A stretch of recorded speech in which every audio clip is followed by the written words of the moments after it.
Hello, my name is David Christiansen. I am the Chief Information Officer of VENZA, and I'd like to thank Michael and team for inviting us here to talk about some of the biggest threats that are facing the hospitality industry today.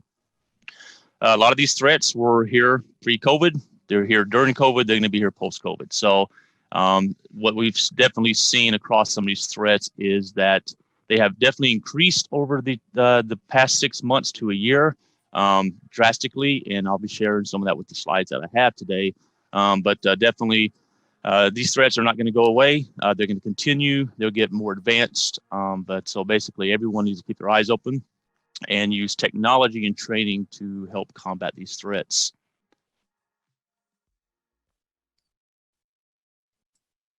The first threat I actually want to jump into is ransomware. I don't think you can go any given day, half a day, without hearing some kind of company or some organization that has fallen for ransomware attack.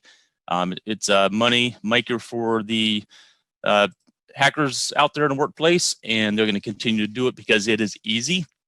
So basically, ransomware is a type of malware that threatens to publish your data, or it's going to lock your data until the ransom is paid. The hackers are actually professionals. You may hear that some proponents will say pay the ransomware. Some people say don't pay it. But when you start looking at some of these big organizations, and some of them are over in like Russia or the Ukraine, the FBI, CIA sometimes will work with you, and they're going to tell you, yes, we know that hacker, and they are legit. It's funny to hear them call legit, but they will tell you sometimes to pay the ransom because you will get that key to unlock your data and get it back. Sometimes they will tell you that they don't know the hacker, don't do it because they don't understand who they are. They've never seen them on the out there in the environment, and so it is a business. Just like you and I wake up today to go to work, hackers wake up 8 a.m. Eastern Standard Time, and they may go to sleep anywhere from 12 to 1 and get offline, and that is their day. They live day in, day out to spread their ransomware so that they can make money off of this, and that is their daytime business. What we've seen over the years, and even a Verizon report has shown that the point of sale attacks has actually started to decrease.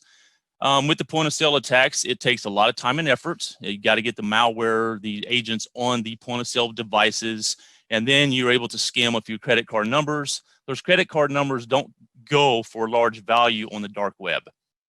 So what they do find now is that because of this decrease, the increase of ransomware is going up. And as you see here, the number I have is since COVID hit, it sparked a 72% ransomware growth, and that was just the first 6 months of the year. So it's continually to spread. I'm sure there's not anyone on this call that has not seen an email coming across or seen something across the workplace about about the pandemic. It may be from the governments, it may be from or the organizations just trying to spread fear to get you to click on an email in order to spread the ransomware. So definitely ransomware attacks has going up drastically this year, and I really don't see it going down further even after COVID's over, because beginning next year, you got tax season. So it's going to open up all over again. You're going to get the tax season emails that will spread ransomware. So be very careful with the ransomware threat. So how can you mitigate ransomware? There's not a single one solution. You have to use a layered approach. So I'm going to touch on a couple of layers of technology or training or things that you must have in place in order to combat this. Because if it gets through one, hopefully the next layer will stop it all the way down to when I get to the last layer. That's pretty much if you don't have that in place, you've lost your data. So the first thing with the ransomware, it's spread mostly through email. So you've got to have a good training awareness program. Phishing simulations is a good way to do that. So use a third-party tool. If you have the capability of doing it in-house, just get phishing done. Get a good email hygiene training course pushed to your employees, because that is going to be your first gate to keep someone from clicking on that. Because if the email gets through some of my other layers, hopefully your employees will be able to recognize a an email that has some kind of ransomware either inside of an attachment or on a clickable link that's in that email, and hopefully they can spot a fake email and stop your organization from getting the attack. So definitely that is the number one thing. We call that the human firewall. Another layer would be your advanced email protection. So with that, it is a multi-layered protection. So it's what that email protection is going to do, and it may be an Office 365 that you've already got. Your organization may need to go get another tool that is even more advanced than what Office 365 has in it.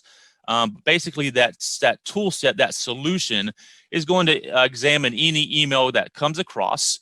It's going to look at it for phrases or campaign patterns, as you see here. And it's trying to, some of these will even look at the IP address that email came from and see if that IP address or domain is on a huge list of known bad actors. And then what it's going to do is take that email, quarantine it, and block it from coming across. And 0 hour, what that basically means is it is not a known attack at that time.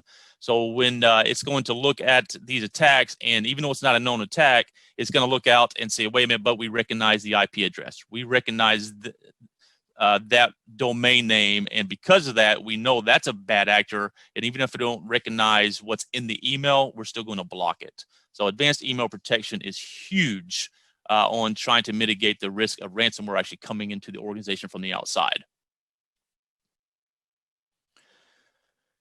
Well, let's just say that failed.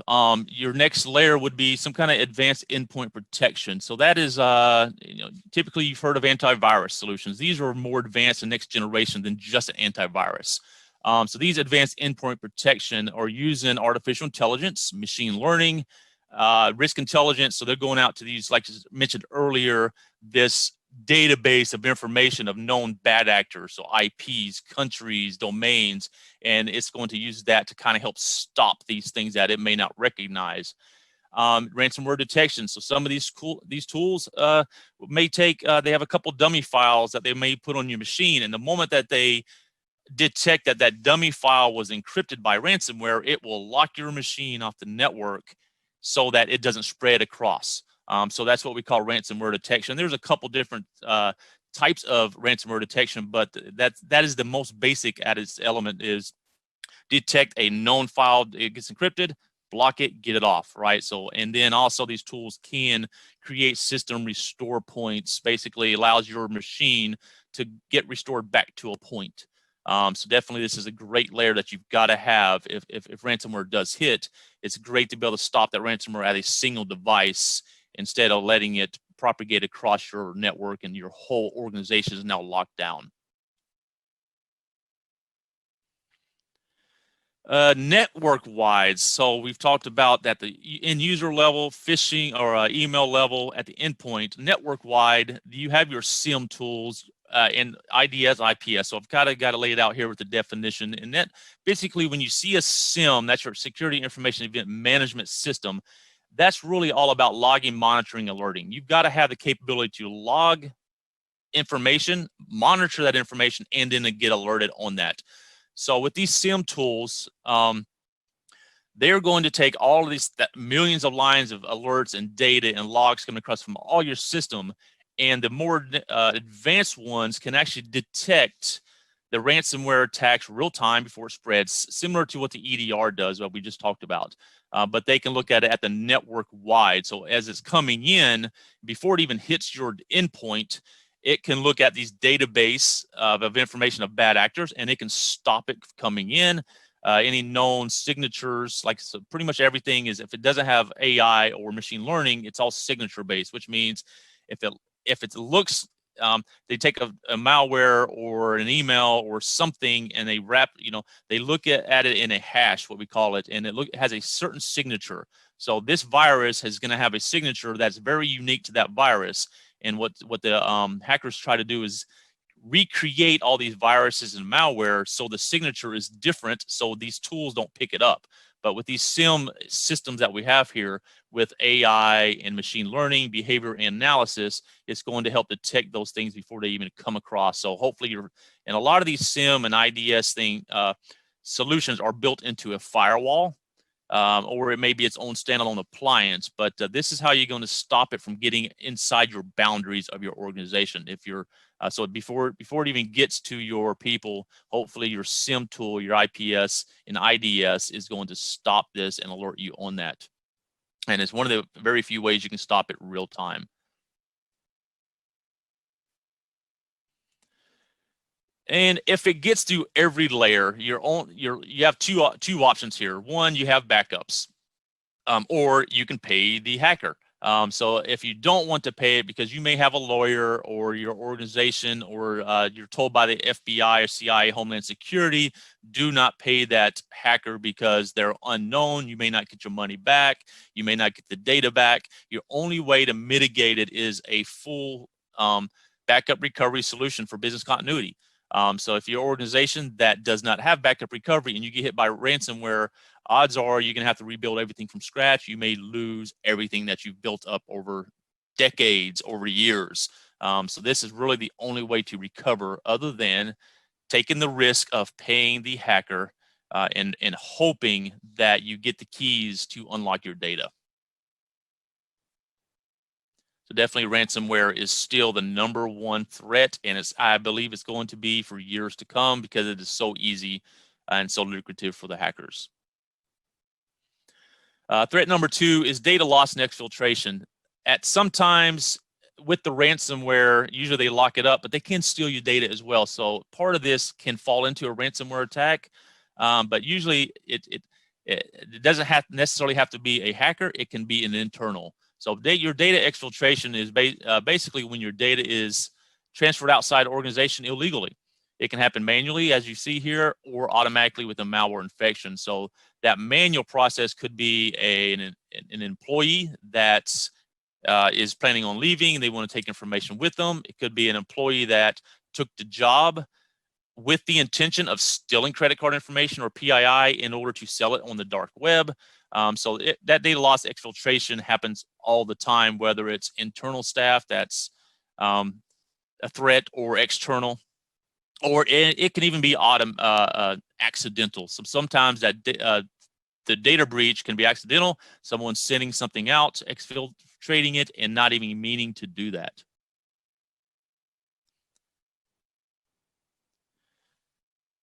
So how do you mitigate this threat? Once again, we can go back to the SIM, IDS, and IPS. So if some of these tools will look at machines as a whole. So if you have 20 machines across your organization, and in a normal given day, the machines only, outbound and inbound traffic is, let's just say 0.5 terabyte of data. If one day all of a sudden a machine is trying to exfiltrate or send not even a terabyte, maybe a terabyte, but maybe 10 or 15 terabytes of data out in an hour or 2 hours, these SIM tools are smart enough, using behavioral analysis, to stop that data from coming across, because it is a behavior that is not normal for that machine.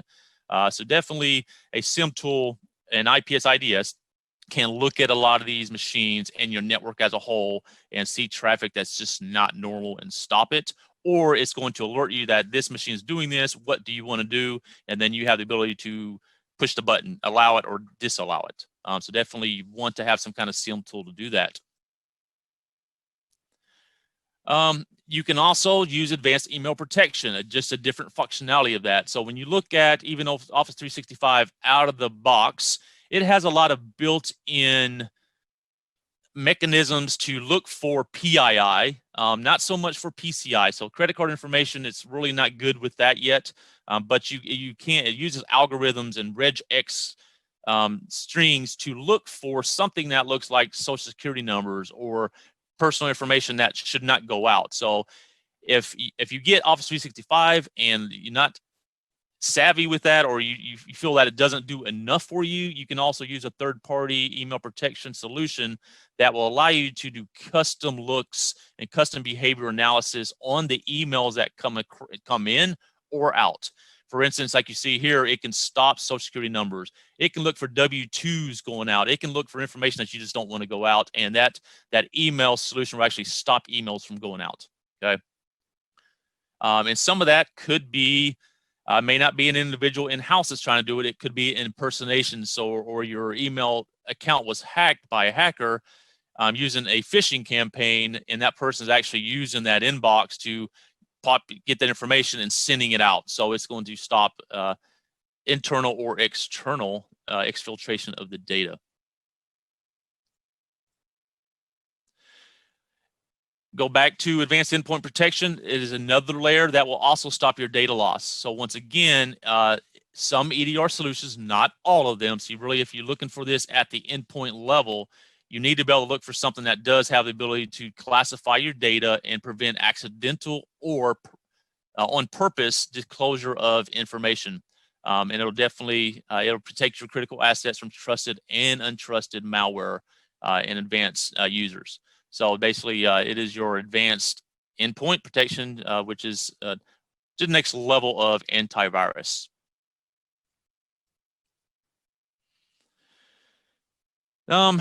So the best case scenario is encryption. So encryption of data. So even if data gets sent out, if it's encrypted with a strong enough algorithm and encryption type, the end user will not be able to do anything with that data anyways. Basically, it'd be like taking a Chuck E. Cheese token outside and trying to spend it. You just can't do it because it's a token. It means nothing. There's no value to it unless they have supercomputers that takes thousands of years to break these algorithms.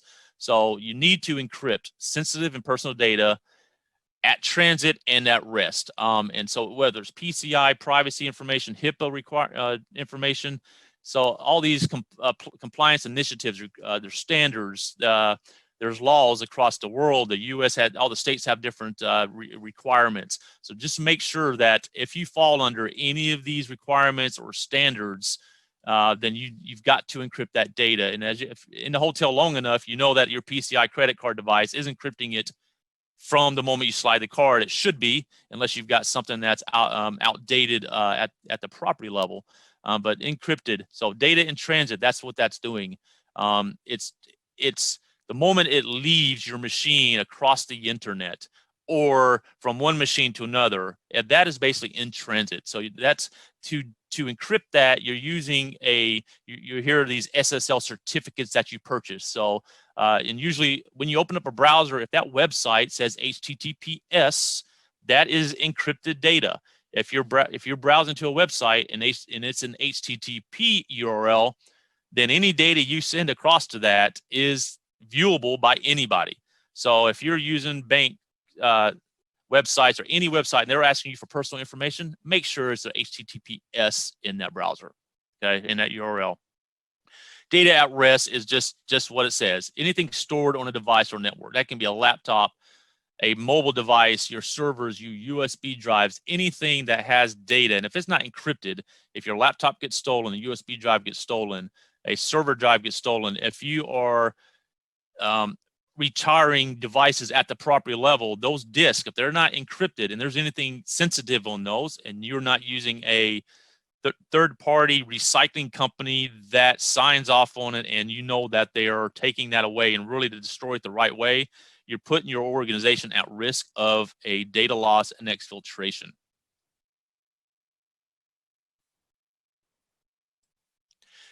So that is your second threat. So that's data exfiltration. There's a lot of that. Every day you see a breach, it is basically an exfiltration of data. So we got to protect ourselves against those breaches. The final threat I really want to talk about today is outdated software and firmware. And that pretty much covers everybody with a mobile device, a machine. And as you see, one of the most impactful breaches of outdated software firmware was Equifax data breach. That was a Apache web server. It was not patched, and there are some other things. And even though that that vulnerability was known by everyone, that machine didn't get patched. And here we have a Equifax breach of millions and millions of users' social security numbers. So it's very impactful, and it's a necessity that you update that software and the firmware. Based upon a report I read this week, there's 20,000 new vulnerabilities were predicted for 2020. and then 50% increase in mobile device vulnerabilities, right? So that's basically all those vulnerabilities. When those are found, the solution provider of the hardware or the software is going to release an update to that software or firmware, and that's going to get rid of the vulnerabilities and hopefully disallow a hacker from exploiting those devices or software. How can I mitigate against outdated? It is patch management. Patch management is the process of applying updates to software and hardware. Patch management is usually a requirement for a lot of compliance. PCI compliance mandates that you patch, and I have down here 30 days upon release. Privacy laws mandate that you patch your machines, you patch your operating systems, patch your software, because there are lists out there and there are systems or tools that you can scan networks, scan devices, scan software that's going to let these hackers know and it's automated. They're going to take a pool of IP addresses, have robots go out there, take these IP addresses and start scanning the IPs for known vulnerabilities of outdated software. The moment a hacker finds something that's easy to hack into, your system's going down. Hackers behaviorally, they are lazy. They don't want to do a lot of work. That's why point of sale you saw was going down, ransomware is going up. It's easy. So a hacker is going to come across your organization. They're going to scan it really fast with an automated tool. If it finds something that's outdated and easy to hack, they're going to just click a button and their tools are going to do it automatically. If they don't find something, they're going to move on. So your best case scenario is to put yourself up a fence, update and patch your software and your firmware, and don't forget the different types of firmware. You have firmware is anything like on a firewall or a switch in your network. You'll be surprised how many organizations will patch their firewalls, but they forget to patch maybe their switches or some other equipment. So their printers, everything in your organization that is hardware related is probably going to have a patch or an update to that over the time that you have it. So if your ISP, if you have a router or modem from that ISP company, then make sure if you don't know how to get in that, have a third-party MSP or someone that knows what they're doing, patch that router, because even those routers from Comcast, from Spectrum Business, from whoever you get your internet service from, those routers go out of date as well, and they need to be patched. So I would hate for your organization to get hacked because you thought the ISP is taking care of your routers or modems, and they're not. So make sure everything gets patched as quickly as possible, at the bare minimum every 30 days.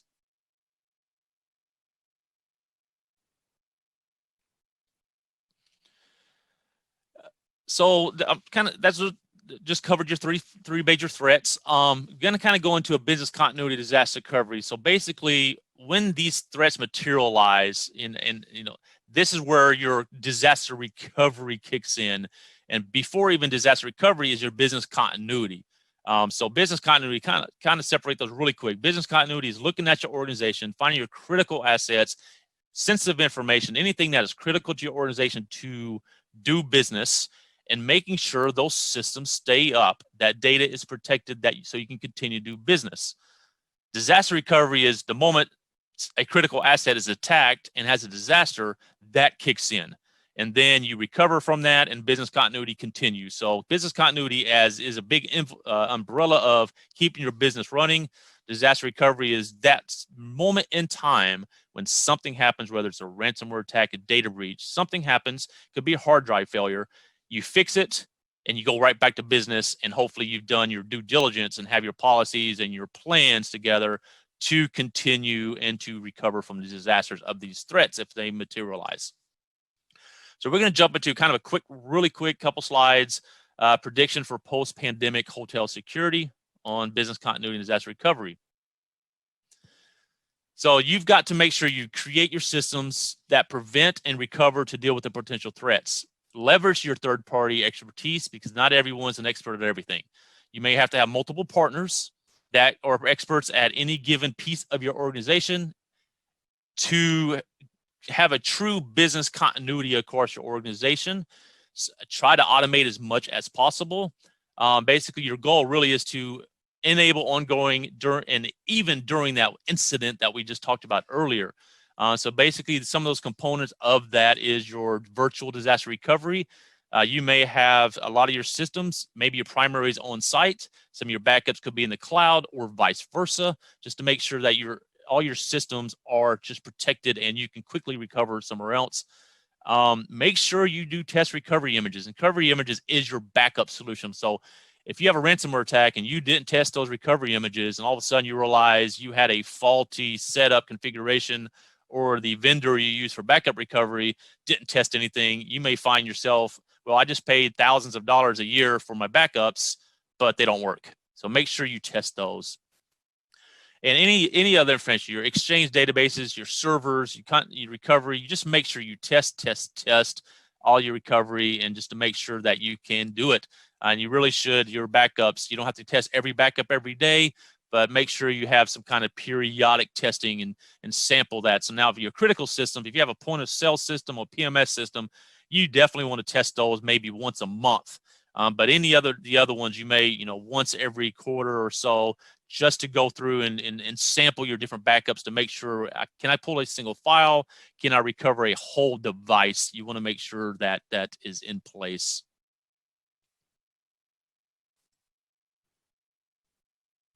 And another avenue for business continuity and disaster recovery is, if you don't have the expertise in-house, go find a virtual CISO, virtual CIO, get expert advisory services. So that may be an MSP company that you got to go to, but get that expertise from somewhere if you don't have it in-house. So that virtual chief information officer can step in proactively. So maybe they're on retainer for a full year and they're just helping you come up with these business continuity plans, disaster recovery plans. And they're making sure that you're prepared before it happens. Or maybe you have all that stuff already and you just need someone to help you. Maybe you hit a disaster and you need a virtual CISO or something to come in and help you at that time, to temporarily step in like you see here. But I would definitely just make sure you've got some kind of access to expertise, whether it is an in-house person or an expert to advise you on these different scenarios. Any questions?